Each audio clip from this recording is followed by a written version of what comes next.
Assalamualaikum warahmatullahi wabarakatuh.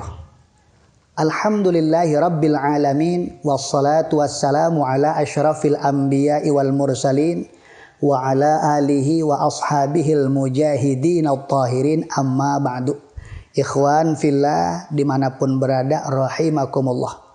Alhamdulillah, pada kesempatan ini Allah masih berikan kita panjang umur, sehat jasmani, sehat rohani. Mudah-mudahan sisa umur kita Allah kasih berkah. Dan mudah-mudahan bagi ikhwan fillah yang memang sedang sakit, Allah angkat penyakitnya. Dan bagi ikhwan fillah yang rizkinya lagi seret, mudah-mudahan Allah kasih lancar. Amin ya rabbal alamin.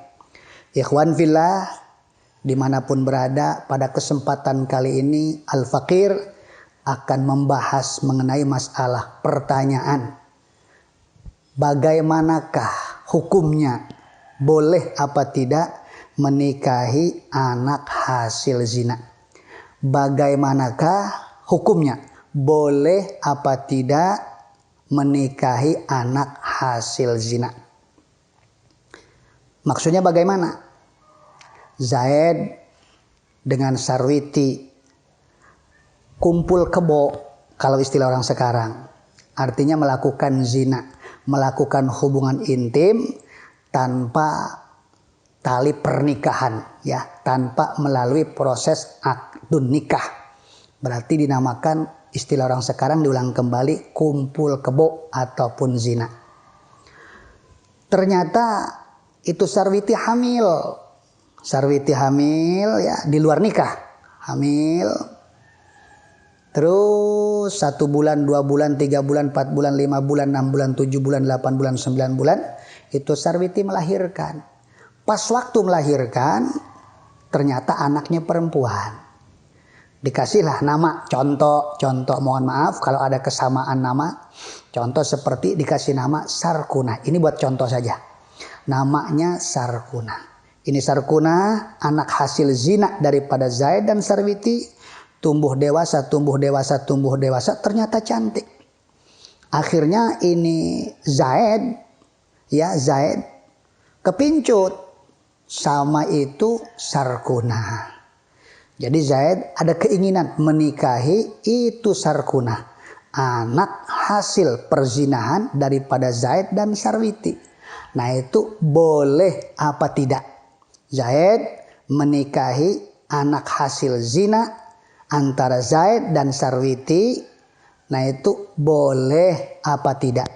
Nah, itu jawabannya akan kita temukan dalam kitab Tosheh ala Fathil Qaribil Mujib, karangan daripada Syekh Abi Abdullah Muhammad bin Qasim Asy-Syafi'i, tepatnya halaman 201, halaman 201, 8 baris dari atas. Ammal makhluqatu, a'udzu billahi minasyaitonir rajim, bismillahirrahmanirrahim. Ammal makhluqatu min ma'i zina syakhsin fatahillu lahu 'alal asah illa hurmata lima izina lakin ma'al karahah bal yukrahu nikahu binti zina likulli syakhsin wa inna ma yukrahu nikahu li sahibil ma'i khurujan min khilafi man harramah wa huwa Abu Hanifata wa sawaun kanatil mazniu biha mutawa'atan 'ala zina aula bi an kanat mukrahatan wa ammal mar'atu fala yahillu laha waladuha minaz zina bal yahrumu 'alaiha wa 'ala sa'iri maharimiha wa yarithu minha wa tarithu minhu bil ijma'. Jadi mengenai masalah itu, Zaid yang punya keinginan menikahi Sarkunah, anak hasil daripada zina antara Zaid dan Sarkunah.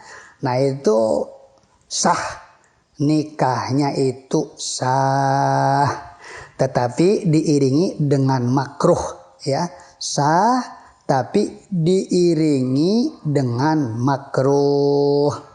Kenapa sah diiringi dengan makruh? Karena keluar daripada pendapat ulama yang mengharamkan. Siapakah ulama tersebut? Tidak lain adalah Abu Hanifah, Imam Sabit bin Nu'man, yang sebagaimana beliau adalah merupakan mujtahid mutlak ataupun salah satu mujtahid mutlak yang mudawan.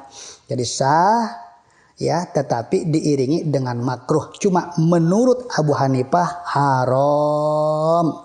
Nah, ini masuk dalam kaidah al-khuruju minal khilafi fahuwa mustahabun. Keluar daripada perbedaan pendapat ulama itu hukumnya disunahkan. Al-khuruju minal khilafi fahuwa mustahabun. Jadi sah tapi diiringi dengan makruh. Tetapi andai kata Zaid dengan Sarwiti melakukan zina kumpul kebo, terus Sarwiti hamil. Pas waktu itu Sarwiti melahirkan ternyata anaknya laki-laki bukan perempuan. Ya, kita kasih nama sajalah. Contoh ini, mohon maaf sekali lagi bagi yang namanya sama, ini cuma contoh saja. Ternyata namanya misal, yaitu siapa ya? Yang cocok lah. Misalnya Tongsun. Ya, Tongsun punya anak laki-laki. Ya, hasil zina daripada Zaid dan Sarwiti, namanya Tongsun. Nah, ini si Tongsun tumbuh dewasa, akhirnya ganteng tuh Tongsun. Apakah boleh itu Sarwiti menikah dengan itu Tongsun? Nah, itu yang dipertanyakan ya, pertanyaan kedua. Adapun itu Sarwiti menikah dengan Tongsun, anak hasil zina daripada Zaid dan pribadinya itu Sarwiti, itu tidak diperbolehkan. Jadi kalau Zaid sah menikahi itu Sarkuna, anak hasil zina antara Zaid dan Sarwiti, ma'al karohah, tapi menurut Abu Hanifah ma'al hurmah. Tetapi kalau itu Sarwiti menikah dengan Tongsun, anak laki-laki yang hasil perzinahan dengan Zaid, itu tidak diperbolehkan, tidak halal, hukumnya haram, tidak diperbolehkan. Wa ammal mar'atu fala yahillu laha waladuha minaz zina bal yahrumu 'alaiha. Bahkan kepada mahram-mahram itu Sarwiti, ahli waris Sarwiti ya, ataupun orang yang memang Sarwiti mendapatkan warisan ya dari orang tersebut, semuanya itu haram nikah dengan Tongsun. Itu menurut ijma ulama. Itu menurut ijma ulama. Apa perbedaannya? Kalau Zaid boleh menikahi anak hasil zina daripada Zaid dan Sarwiti, tapi Sarwiti tidak boleh. Itu apa elatnya? Elatnya itu apa? Ya, elatnya. Sebab al-hukmu yaduru ma'ilatih wujudan wa adaman. Idza wujidatil ilah wujidal hukmu wa idza wujidal hukmu wujidatil ilah.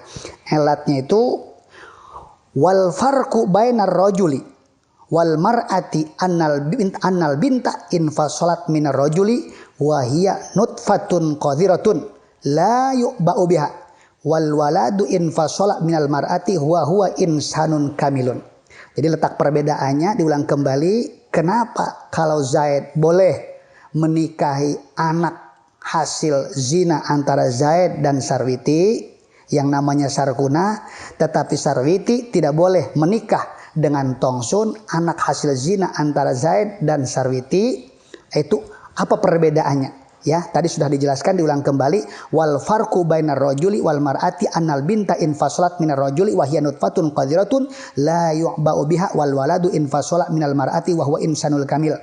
Jadi perbedaannya adalah bahwa anak zina perempuan terpisah dari bapak biologisnya itu dalam kondisi berupa air mani yang menjijikan, tidak diperdulikan. Sementara anak zina yang laki-laki terlahir dari ibunya dalam bentuk manusia yang sempurna. Itu perbedaannya ya. Kenapa kalau Zaid boleh menikahi itu si Sarkuna, anak hasil zina antara Zaid dan Sarwiti, tapi Sarwiti tidak boleh menikah dengan Tongsun, anak hasil zina antara Zaid dan Sarwiti. Alasannya itu bahwa anak zina yang perempuan terpisah dari bapak biologisnya dalam kondisi berupa air mani yang menjijikan, tidak diperdulikan, sementara anak zina yang laki-laki terlahir dalam ibunya dalam bentuk manusia yang sempurna. Itu sekelumit jawaban bagi ikhwan fillah ya mengenai masalah pertanyaan boleh apa tidak menikahi anak zina. Mudah-mudahan kita, anak-anak cucu kita, keluarga kita dijauhkan daripada ya yang namanya perzinahan. Sekali lagi minta sama Allah mudah-mudahan anak-anak kita, cucu-cucu kita, keturunan kita semuanya dijauhkan dari yang namanya perzinahan. Nauzubillah min dzalik. Amin ya rabbal alamin. Itulah sekelumit mengenai masalah jawaban ya untuk ikhwan billah. Mudah-mudahan walaupun sekelumit manfaat dan berkah. Nasrum minallah wa fathun qarib. Wabillahi taufiq wal hidayah. Assalamualaikum warahmatullahi wabarakatuh.